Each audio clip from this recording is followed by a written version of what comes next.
Olá! Agora que já sabemos como é que se processa a respiração celular e que sabemos que para que esta ocorra é necessário, então, oxigênio, vamos hoje falar de como é que o oxigênio pode chegar às células de diferentes seres vivos, nomeadamente de diferentes animais. Ora bem, o oxigênio deve chegar às células porque, se não houver oxigênio, a célula não faz respiração, ela fermenta e, portanto, o rendimento é muito menor. As trocas gasosas vão ser realizadas em superfícies que vão variar de animal para animal, iremos abordar isso daqui a pouco, mas independentemente do animal, a maior parte dessas trocas gasosas ocorrem em superfícies que têm idealmente as mesmas características. E que características são essas? Uma boa superfície respiratória deve ser fina, porque se a parede for fina, os gases, oxigênio que entra e que vai para as células, e dióxido de carbono, que é um dos produtos da respiração e que tem que ser eliminado, difundem-se mais facilmente. Do mesmo modo, a umidade facilita essa difusão. Essas superfícies também têm que ser muito vascularizadas. Alguns animais, já iremos ver que nem todos, nem em todos os animais é o sangue que vai levar o oxigênio às células e que vai trazer o dióxido de carbono, mas nesses, quanto maior for a vascularização da superfície respiratória, mais oxigênio entrará para o sangue, porque há um maior volume de sangue próximo da superfície, e mais dióxido de carbono será eliminado. E já agora, quanto maior for a área de contacto entre o meio externo e o meio interno, se quisermos, logicamente, maior será a quantidade de gases que se irão difundir. E eu chamo já aqui a atenção que extrair oxigênio de água, por exemplo, o que fazem os peixes, do ponto de vista energético, é muito mais dispendioso do que extrair oxigênio do ar, como, por exemplo, fazemos nós. E por uma simples razão. Pela simples razão de que a concentração de oxigênio na água é muito menor do que a concentração de oxigênio no ar. Daí que, para que o peixe consiga tirar quantidades de oxigênio da água, ele tem que fazer um maior dispêndio de energia. Vamos então ver como é que são algumas das superfícies respiratórias. Reparem, em organismos unicelulares, como ela é só uma célula, a célula está em contacto com o seu meio externo e, portanto, o gás difunde-se ou para entrar ou para sair. Portanto, entra o oxigênio e sai o dióxido de carbono. Os insetos, vou já falar dos insetos. Os insetos têm aquilo que nós vamos designar de difusão direta dos gases. Isto é, os gases vão chegar diretamente do meio externo às células sem passarem por nenhum fluido, sem passarem pelo sangue, que eles não têm, eles têm hemolinfa, mas a hemolinfa não contribui em nada para o transporte de gases nos insetos. O que é que eles têm? Que mecanismo é que eles têm? Eles têm um conjunto de furos à superfície do seu corpo. Esses orifícios designam-se de espiráculos, comunicam com uns tubos ocos, chamados traqueias. Traqueias essas que são extremamente ramificadas e que estão em contacto com quase todas as células e, portanto, o ar vai diretamente do exterior para as células. Daí a designação de difusão direta dos gases para caracterizar, então, as trocas nos insetos. Nos outros animais que eu aqui tenho, anfíbios, peixes, mamíferos, a difusão dos gases é indireta. Isto é, o gás vai passar do meio externo para o sangue, e é o sangue que o vai levar às células, no caso do oxigênio. E o dióxido de carbono faz o percurso inverso. Nas células, o sangue recebe o dióxido de carbono e vai expeli-lo depois pela superfície respiratória. E como é que podem ser essas superfícies respiratórias? Os anfíbios podem fazer as trocas por dois órgãos. Pode ser pela pele, portanto, uma hematose cutânea, que também, por exemplo, ocorre nos anelídeos, nas minhocas, por exemplo. Portanto, a minhoca e o anfíbio, reparem, têm que ter uma pelezinha fina, úmida. Quem é que nunca viu uma minhoca ou uma rã e percebe que eles têm aquela pele deles tem que estar e está sempre úmida, altamente vascularizada. Cá está a alta vascularização. E isto são tudo características, então, que vão facilitar as trocas. Portanto, a pele, como uma superfície de troca. Temos o caso dos peixes com as brânquias. Portanto, as brânquias que são também estruturas altamente vascularizadas, com grande área de contacto, e que vão permitir, então, as trocas. Iremos ver à frente como é que se vai processar, ou como é que se vão processar estas trocas. E depois, mamíferos, aves, répteis e anfíbios, que também têm pulmões. Portanto, os pulmões são outro exemplo de superfície de trocas respiratórias, que têm as características ideais. Grande área de contacto, cá está esta grande ramificação dos alvéolos pulmonares com o sangue, portanto, são extremamente irrigados. Estão umedecidas, por isso é que têm que estar no interior da caixa torácica. Vocês, se puserem os pulmões cá fora, expostos, eles secam e vocês podem ter a certeza que, provavelmente, rapidamente morreríamos de asfixia. E, portanto, recapitulando, insetos, difusão direta dos gases, anfíbios, peixes, mamíferos e répteis com difusão indireta dos gases. Vamos então ver como é que se processam as trocas gasosas em alguns animais. Vamos começar pelos peixes. Nos peixes, a água entra pela boca, portanto, o peixe abre a boca, permite a entrada de água, enche a cavidade bucal e depois fecha a boca e obriga a água a sair aqui a atravessar as brânquias e a sair pelas fendas operculares, a sair aqui pelo opérculo.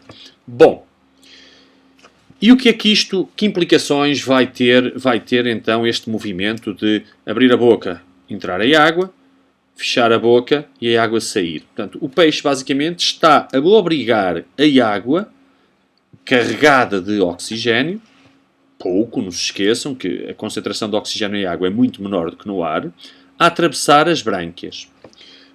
Mas como é que se movimentam a água e o sangue neste percurso? Isto é que é importante nós compreendermos. Ora bem, a água vai então ser obrigada a passar pelas brânquias e ela vai passar num determinado sentido. E reparem, temos aqui a indicação, o sangue vai fluir no sentido oposto. Ou seja, a água vai num sentido, o sangue passa noutro. Que vantagens há para o ser vivo deste mecanismo, designado mecanismo de contracorrente? Eu acho que é mais fácil de compreender as vantagens deste mecanismo se começarmos por o contrário. Imaginemos que o mecanismo não era contracorrente, isto é, que água e oxigênio e sangue, não se deslocavam em sentidos contrários, mas sim que se deslocavam no mesmo sentido. Portanto, está aqui a ir a água neste sentido, está aqui a ir o sangue neste sentido. Não se esqueçam que o sangue, quando sai do coração do peixe, é sangue venoso e que vai às brânquias, portanto é sangue pobre em oxigênio, cá está ele, concentração de oxigênio muito baixa. A água que está a atravessar, que foi enviada então pela boca e que vai sair agora pelos opérculos, está carregada de oxigênio. Por difusão, o gás vai se difundir do sítio onde está em maior concentração para o sítio onde está em menor. E, portanto, vamos imaginar que no início a diferença era de 80%. À medida que vamos andando, as concentrações vão se igualando. E o que aconteceria quando as concentrações, quer de oxigênio, quer no sangue, quer na água, fossem de 50%? Acontecia que, a partir daqui, o movimento de difusão seria igual nos dois sentidos. Isto é, o sangue poderia continuar a receber algum oxigênio, mas também daria oxigênio à água. Isto tinha como implicações que o sangue ia sair para os tecidos apenas com 50% de saturação de oxigênio e a água que ia ser deitada de fora ainda ia com uma grande concentração de oxigênio.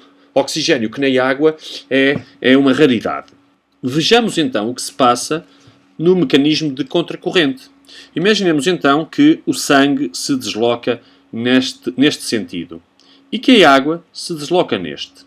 Reparem, a água, quando entra e vem carregada de oxigênio, já encontra sangue rico em oxigênio. No entanto,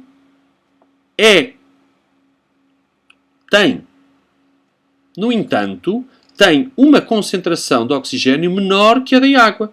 e, portanto, ainda se vai difundir mais um bocadinho de oxigênio para a água. E a água perde oxigênio. Mas vai encontrar ainda sangue que tem menos oxigênio do que ela. E toda esta dinâmica vai ocorrer ao longo de todo o percurso. Então, qual é a grande vantagem disto? A vantagem é que a água, por onde passe, encontra sempre sangue com menos oxigênio do que ela. Por menos oxigênio que a água tenha, encontra sempre sangue do outro lado com menos oxigênio, com uma pressão de oxigênio menor do que a da água. E então o oxigênio difundir-se-á da água para o sangue. Se quiserem o contrário, o sangue, mesmo que já vá carregado com bastante oxigênio, ainda encontra água com mais oxigênio do que ele e, portanto, ainda recebe mais um bocadinho. O efeito disto é que o sangue sai com uma muito maior concentração de oxigênio, com uma maior saturação de oxigênio das brânquias, e a água sai com uma quantidade de oxigênio ao atravessar as brânquias quase nula. Portanto, há um muito maior aproveitamento devido então a este mecanismo de contracorrente. Um aproveitamento do oxigênio, do pouco oxigênio existente então na água. Quando analisamos as superfícies de trocas gasosas dos vertebrados terrestres, verificamos que, ao nível dos anfíbios, dos répteis, mamíferos e aves, ao longo desta escala, vamos-lhe assim chamar, tem ocorrido um aumento do número de compartimentos que há nos pulmões. Isto é, os pulmões têm sido progressivamente mais compartimentados. Esta compartimentação, que culmina com os alvéolos pulmonares, que são milhões e milhões de sacos que cada um dos nossos pulmões tem, como eu ia dizendo, os alvéolos pulmonares nas aves e nos mamíferos, permitiu então aumentar a área de contacto entre o meio externo e o sangue e desse modo facilitar e promover uma maior quantidade de gases que podem ser trocados. Vejamos então agora como é que se processam as trocas gasosas ao nível dos mamíferos. Vamos começar aqui pelo ventrículo direito, que bombeia sangue venoso então para a artéria pulmonar, e esse sangue venoso que vai chegar então aos alvéolos pulmonares, pelos capilares, vai então com uma concentração de dióxido de carbono de 46. Já o ar que é inspirado e que chega ao alvéolo pulmonar tem uma pressão de dióxido de carbono de 40. Então, ao nível dos pulmões, o dióxido de carbono difunde-se do sangue para o alvéolo. Já o sangue que chegou ao capilar pulmonar tinha uma pressão de oxigênio de 40 mm de mercúrio. O ar inspirado tinha uma pressão de 105. E então o oxigênio vai difundir-se do alvéolo para o sangue. Deste modo, à saída do alvéolo pulmonar, à saída dos capilares pulmonares, melhor dizendo, o sangue leva uma pressão de 100 mm de mercúrio de oxigênio e 40 mm de mercúrio de dióxido de carbono. Regressa ao coração, aurícula esquerda, ventrículo esquerdo, artéria aorta, vai para todos os tecidos do corpo. Nos tecidos do corpo, portanto, ele chega lá com uma pressão de oxigênio de 100 mm e reparem, como as células estão a gastar o oxigênio, a pressão de oxigênio nas células abaixa. Daí que o oxigênio difunde-se do sangue para as células. Como as células estão a respirar, estão a produzir dióxido de carbono, o dióxido de carbono está em maior concentração nas células e vai então difundir-se para o sangue.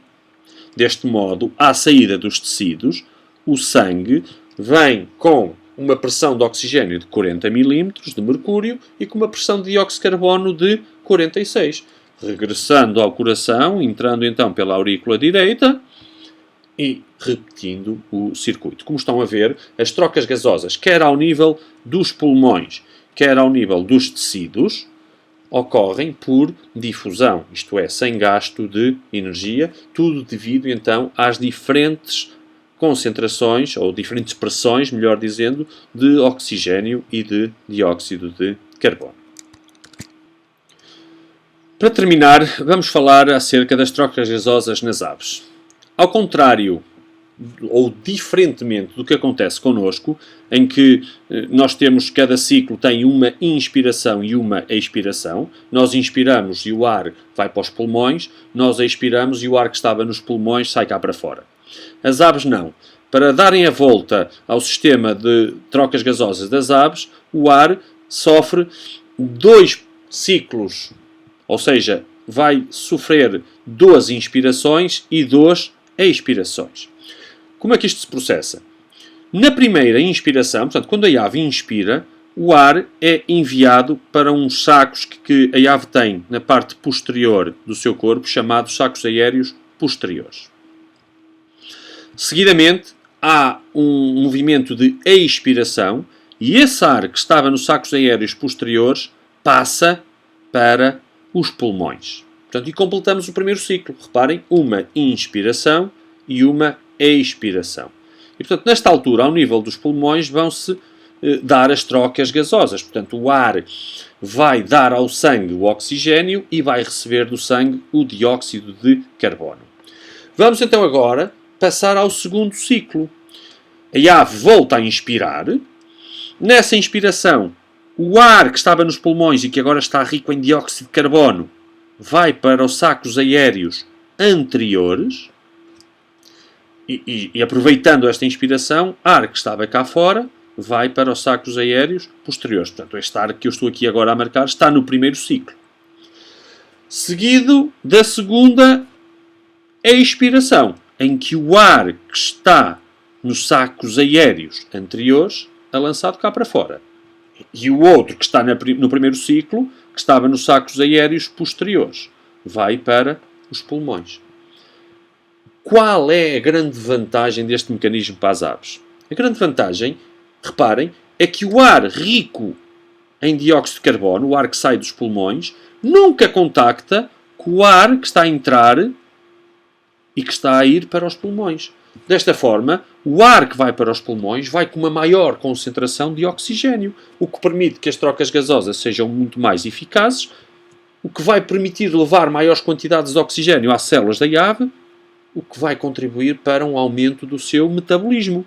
E se elas precisam de um metabolismo elevado, reparem, o voo requer grandes quantidades de energia. E, portanto, este mecanismo, efetivamente, em termos evolutivos, trouxe grandes vantagens para as aves.